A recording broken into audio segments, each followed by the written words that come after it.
This episode is brought to you by Circle. What is Circle? First of all, it's a beautiful shape. It's consistent, inclusive, but it's also a place to build USDC, a digital dollar that's actually dollar-backed one-to-one. At Circle, they're building a future where money will travel at the speed of the internet for fractions of a penny. It's the place where crypto meets stability, where local businesses meet global customers, and the US dollar meets USDC. Visit circle.com/Spotify. Tackle your New Year's evolutions with vitamins and supplements from Ollie, because this year, pressure-filled resolutions are out and evolutions are in. Sure, lofty goals are great, but little steps count too. One good night's sleep, one feel-good choice. Bite-sized goals lead to big wins. Ollie, supplements for your New Year's evolution. Find your new wellness go-tos at Ollie.com. Ollie! These statements have not been evaluated by the Food and Drug Administration. This product is not intended to diagnose, treat, cure, or prevent any disease. So do you have a more sensitive child who overreacts, lashes out, maybe has trouble losing at games? And we've talked about that. Look, if you're a kid and you feel like you don't even have control of anything in your life, control inside your brain, some kids with sensory issues don't feel like they have control of their bodies at times. And so what are you naturally going to do? You're going to try to control everyone else. That's why kids are often bossy. It's why they change the rules of the game, cheat or quit. Why? It's a way to guarantee the outcome of the game. And if I guarantee the outcome of the game, that takes it from being something out of my control to being in my control. Because if I lose a game, that makes me a loser. And I can't stand to do that because I don't have enough confidence to do that. Can you kind of hear that in your child, right? You can hear that in your child of like, it's not fair because you said that we were going to do this, but then you changed plans and now the whole day is ruined. And you can feel that, you can hear that. And your rational mind is like, no, everything's okay. It's all good.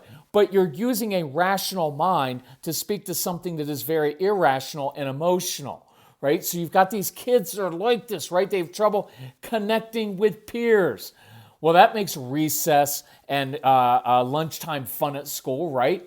Not to mention many of your kids dawdle. So what can you possibly do at home and school to help a child like this?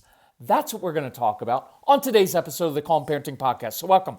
This is Kirk Martin, founder of Celebrate Calm. You can find us at celebratecalm.com. If you need help, email our son Casey. You know why? Because he was pretty much the kid that I just described. And we had about 1,500 of these kids in our home over the course of a decade. So we kind of get them. But email Casey, C-A-S-E-Y, at celebratecalm.com. Tell us about your kids, ages of the kids, what are they struggling with? What do you struggle with? We get together as a family, we discuss it, we email you back, usually pretty quickly, and we try to give you very practical tools. So, here is a very common set of questions we receive. Usually starts with this. Well, a lot of times the subject is usually, we need help or at our wit's end, right? So it usually starts with these words, we need help with our child. Doesn't even matter what age, it always starts like that. He's sensitive, overreacts, have trouble connecting with peers, doesn't lose games well at school. He responds well when we stay even and matter of fact, like you say in your podcast, and he'll apologize after an incident if we give him space. I worry that teachers and other kids won't be patient or understanding. But the truth is, I'm not very patient or calm at home sometimes. It's painful seeing how much he takes his time doing things. So, allow me to address the easy part of this first. At school, ask teachers to ask your son to help them with a very specific mission or project during recess, preferably doing something he's just naturally good at doing, and possibly doing something more grown up. Our kids love to feel helpful to other adults, just not you. They are very comfortable and good in the adult world. They're not always good at doing kid things. So we're setting this kid up for success.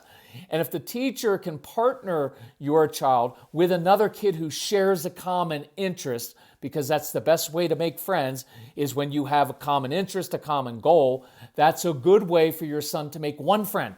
And we just need him to make one friend, right? We don't need him to be Mr. Popular, one friend. And it helps eliminate the competition of playing games at recess. Makes them feel important, helpful. So, let's get back to the real point of this podcast for me. You've got a child who's frustrating, and this is my super nice response. I know how frustrating this can be. I'll validate that. Casey was the same exact way as a kid. And I bet that you, like me, like most of us, have things inside of you from childhood that get triggered by your child. So I want you to have compassion for yourself because we're all broken and we're all trying to figure this stuff out. Look, if you're pretty young, you don't even know why you're doing the stuff that you're doing, right? And as you get a little bit older and you have kids, you start to figure out, oh, that's where that comes from. Now that I've said the nice thing, here's my honest response, because I do care about your child and I care about your family and you. You started this email by saying, we need help with our child, but that's not true. We don't need help for your child. We need help for you. Now, I don't do guilt or blame or fear-based stuff. I'm not doing guilt. I'm not blaming you. I just ask all of us just to be honest with ourselves, right? And confront those fears, those patterns that you have developed over many years, maybe over decades. Because the truth is this: you must learn how to control yourself first before you can expect your child to be able to control himself. Before you can teach your child how to control himself, you have to learn how to control yourself. And I'm not trying to be jerky with this, but you said you are worried, well, teachers and other kids won't be patient with your son. But you're not patient with your son, right? You use an impatient, frustrated, some of us sometimes use a snotty tone that escalates situations. See, we pester our kids, right? When your child's moving slowly, what do we pester? Come on, gotta go, which always results in kids moving more slowly because they know that they can't please you. They know that, look, all of that's driven by our own anxiety. Come on, we gotta go, we gotta get it. And some of you have control issues. I have control issues. Everybody has control issues. We want things done a certain way. You know what the right way is? My way.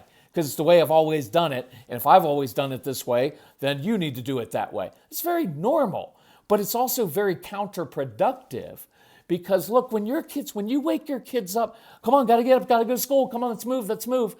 Kids are not rejecting you. They're not rejecting your authority. They're rejecting your anxiety because it is impossible to please your anxiety. It compels you and you still always want more. Trust me, look, those of you who are parents of middle schoolers and high schoolers, what they will eventually say is, it's never good enough for you. No matter what I do, I can't please you. And it's that anxiety that you have to get control of, right? Because my guess is that in your impatience, you talk too much and you lecture too much, which I consider provoking a child to anger, right? And here's another thing, because there's these little comments that we all make. It's painful seeing how much he takes his time doing things. You haven't really accepted your child as he is. You're still focused on changing your son's very nature. Why? Because it irritates you. And I get that. It's irritating. But the more honest email would say this: hey, Kirk, I've always struggled with being reactive and impatient, but I'm tired of how this affects relationships with the people I love most. And I'm finally ready to change. How can I go about doing that? Now that would be refreshing. That will change your entire family dynamic, and it will do it much more quickly than trying to change your child. So a few points. One, kudos to you for being honest and admitting this is your issue. No blame, no guilt, just honest recognition, right? The good part is this: you're the only person in life, you're the only person in your life that you can control. Trying to control other human beings just leaves you and them really, really frustrated, and it often causes them to resist your efforts. See how that cycle works. I don't like what I'm saying. I don't like your very nature. I'm going to try to change this. It's the way I've always done it. It's my anxiety. I'm going to dump that on you. You're going to resist that. Oh, now I'm going to get even more anxious and get on you even more and more. I'm asking you, not the child, because you are the adult. You and I are the adults. I'm asking you to break the cycle, right? Number two, the most long-lasting change will come, and this is really cool, when your child sees you change right in front of his or her very eyes. If you ask Casey to this day what he remembers most from his growing up and about all of the Celebrate Calm stuff, he will say, I watched my dad change. I'm not bragging. I was horrible. I was terrible at this stuff. But I finally figured it out. But he will say, I watched my dad wrestle with this, right? Your child will observe in living color your transformation. And that includes when you mess up. It includes your honest apologies, right? About taking ownership of your own behavior. And they'll observe your honesty in that.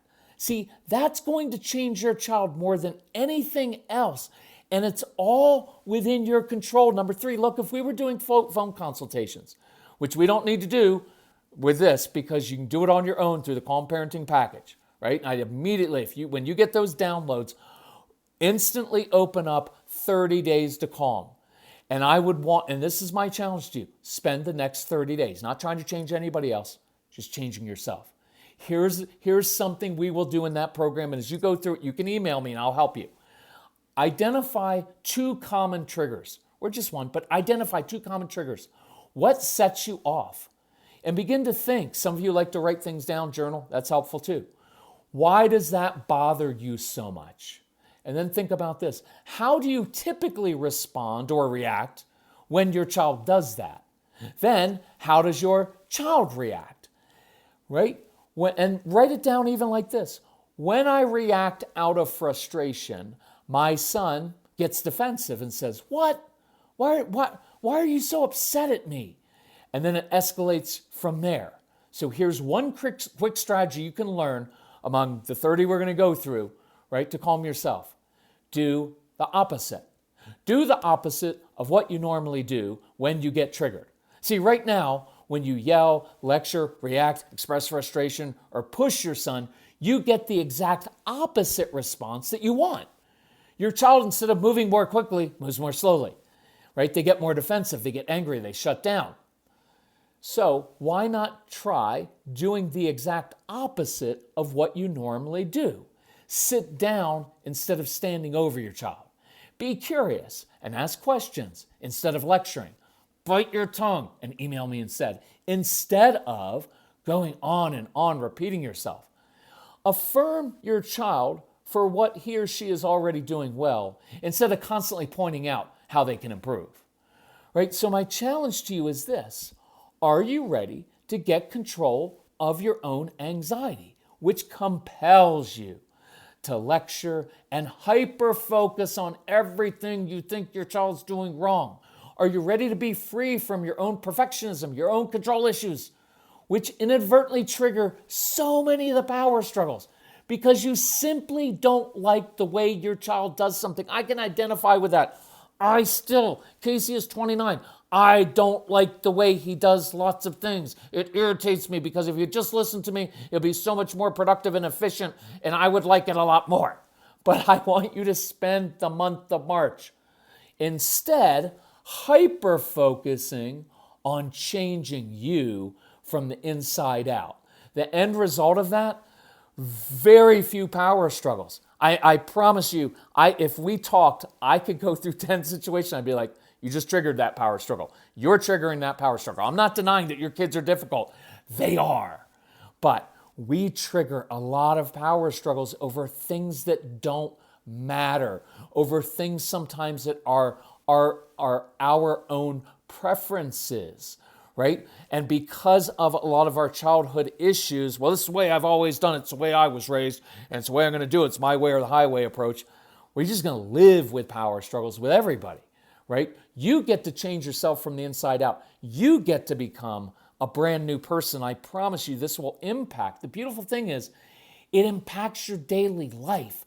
You don't have to fix everyone and change everyone and get upset about the way that everybody does things because you're just focused on controlling yourself. And you know what the byproduct, besides fewer power struggles, a better relationship with your kids, with your spouse, with yourself, just on a daily basis, is this.